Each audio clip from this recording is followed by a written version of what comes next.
আসসালামু আলাইকুম।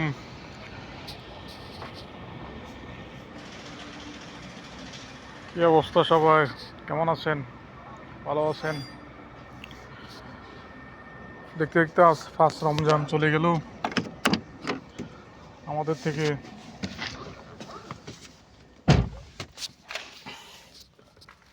আমরা এত বরকতময় একটা মাস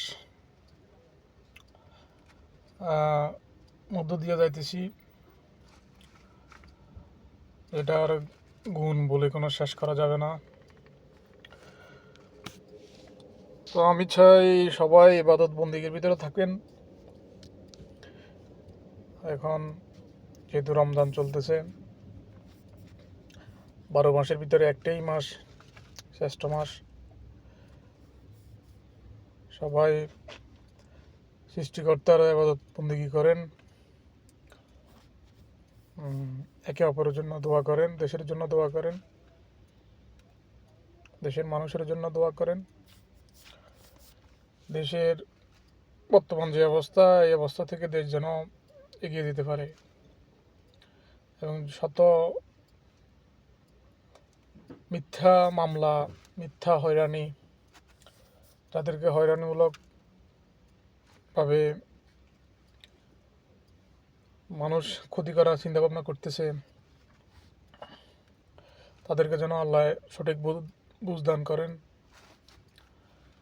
এবং আমরা চাই সকল এই রমজানের উসিলায় সকল মুসলমান সব ভেদাভেদ ভুলে রমজানের বরকতে একদিন সবাইকে চলে যেতে হবে, আপনাকে আমাকে সবাইকে এই দেশ ত্যাগ, এই দুনিয়া ত্যাগ করতে হবে, সেটা আমরা সবাই জানি। ওই কথা চিন্তা করে সবাই একে অপরের পিছনে লেগে না থাকে, নিজের আপন কর্মে সততার সাথে, দক্ষতার সাথে, নীতির সাথে, আদর্শের সাথে নিজে ভালো থাকার চেষ্টা করা এবং অন্যদেরকেও ভালো রাখার চেষ্টা করা, সবাইকে সমান মর্যাদা দিয়ে আগানোর চিন্তাভাবনা থাকা দরকার। কারণ নয় দেশ, না হয় জাতি আমাদের থেকে কি পেলো, আমরা কি দিয়ে দিতে পারতেছি এই জাতিকে?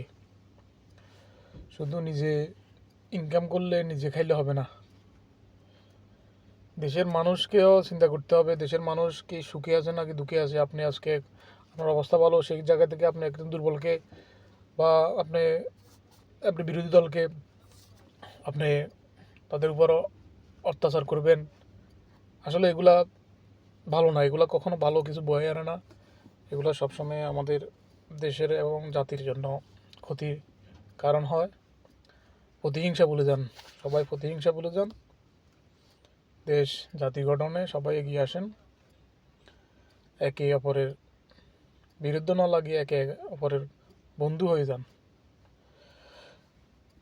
তো এই পবিত্র রমজানের আবারও শুভেচ্ছা জানিয়ে সবার প্রতি এই অনুরোধটুকু রেখে আজকের মতো এই পর্যন্ত